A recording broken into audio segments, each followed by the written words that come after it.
Hello guys, this is Joe with another installment of Ugly HP here. Today we are doing a wheel hub assembly on a 2008 Cadillac Escalade ESV with a 6.2 liter in it, all-wheel drive. And we're going to go ahead. The first thing you're going to do is I like to disassemble the ABS sensor, or wheel sensor, so that way I'm not accidentally yanking on anything. Kind of set that to the side. I have the tie rod removed out of this, but you don't need to do that for this repair. I just already have it out because I did a different repair. We've done a couple different things on this Cadillac. I just decided to shoot a video on this so that way you guys out there would know. This is also applicable to a lot of other Chevy products that are four-wheel drive or all-wheel drive with the the bigger setup in it. This is all pretty much going to be the same. So it doesn't matter if it's a Cadillac, a Chevy, a GMC. It's all pretty much the same process. So first thing, after you remove the ABS sensor cable, you're going to go ahead and take off the caliper and the caliper bracket. It's a 19 millimeter.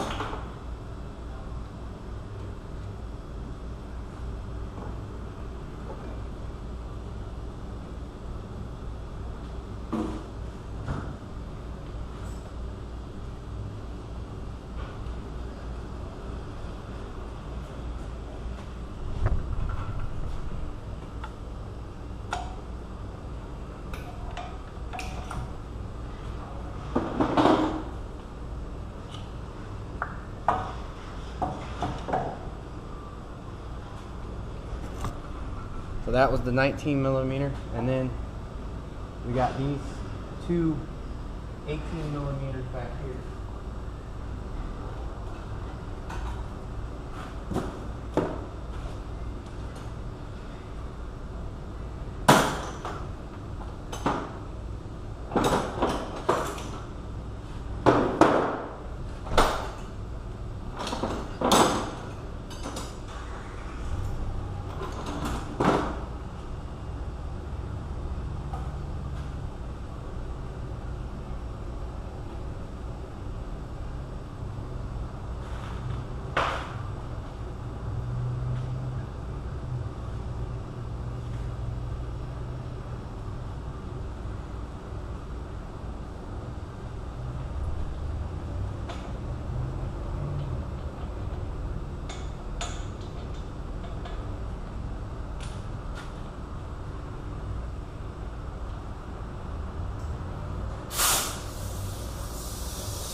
Set that to the side.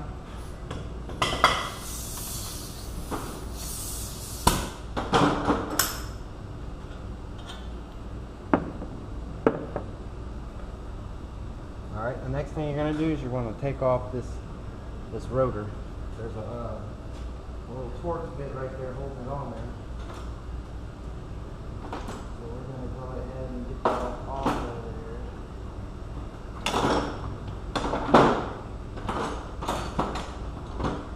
This is why tool organization is very important, but I've kind of been doing all kinds of stuff on this truck.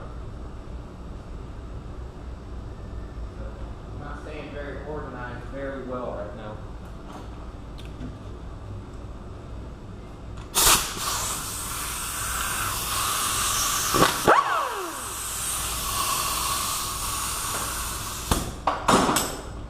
So just from the look of this rotor, I have a feeling this is going to be a very difficult one to get off.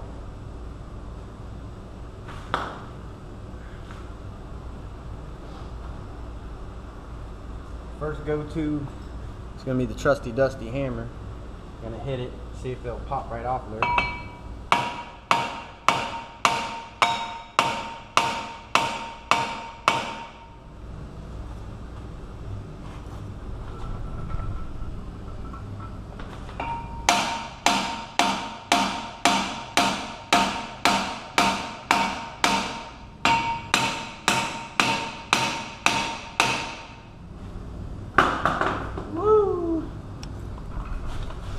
Now that's not always the best thing to do, but I am replacing these rotors, so I kind of don't care. But if you're replacing the rotors, you shouldn't smack on it all that hard like that. You might fracture something. There's these little bolt holes right here that are designed to push up against this plate. I've explained in another wheel bearing video that I've done before, but it'll push up against this plate and force the rotor off. So that's usually a better option. You don't ever really want to smack something like that.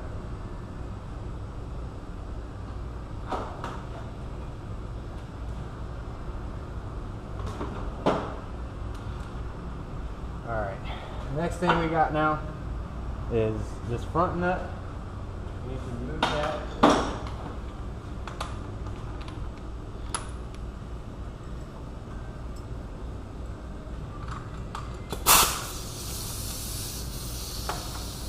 Which is a 35 millimeter.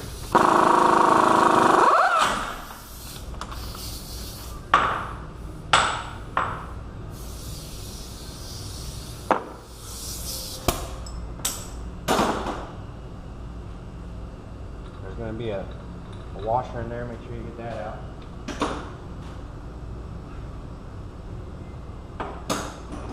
Now you should never really hit these with a hammer.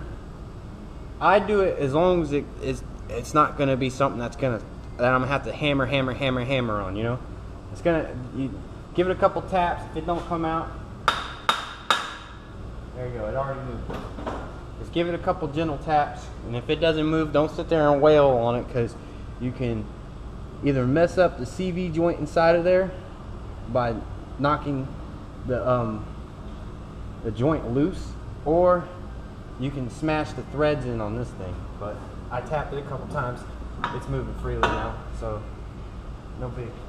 Alright, now there's going to be 3 bolts in a triangle pattern back here, and you're going to have to remove all those. I have 15 millimeter, the little swivel. Oh, maybe that was 13. There it is. And I like to take this, just bust them loose with this.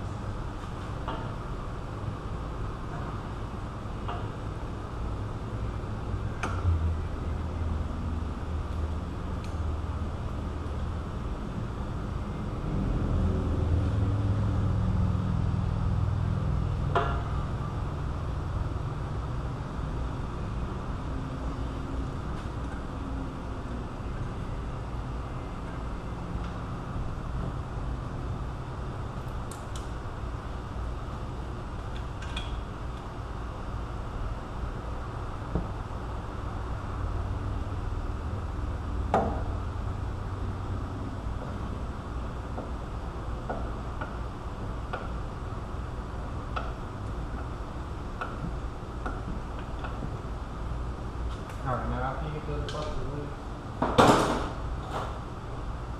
I'm probably using very bad examples here for the home mechanic, but I have air tools and I get paid flat rate, so I don't like to sit there and just keep on wrenching away at something. I have air tools at my disposal I'm going to use.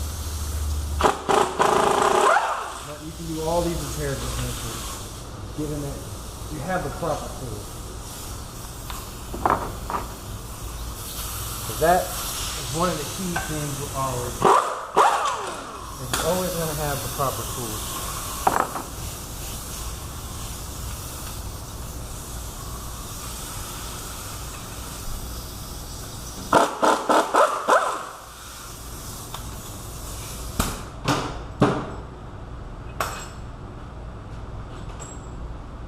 Alright,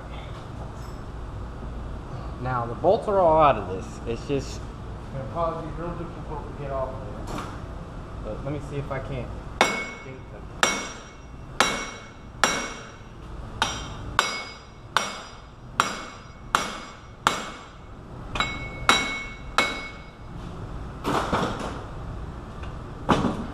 There we go.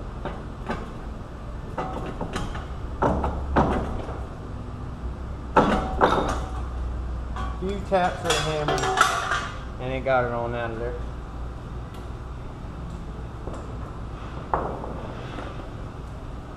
Here's the new one.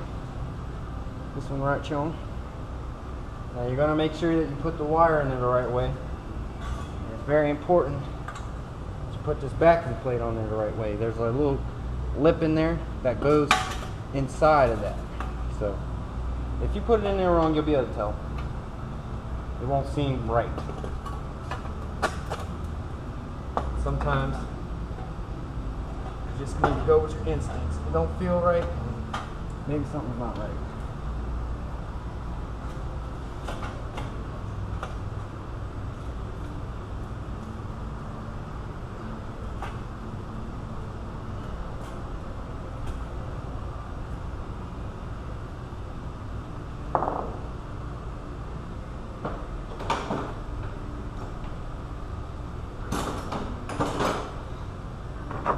Put your bolts back in there. And as a tip to you, when you put the bolts back in there, don't run one of them in there and then tighten it down all the way. Because you see I'm kind of jiggling it a little bit so that way I can get it to go in there.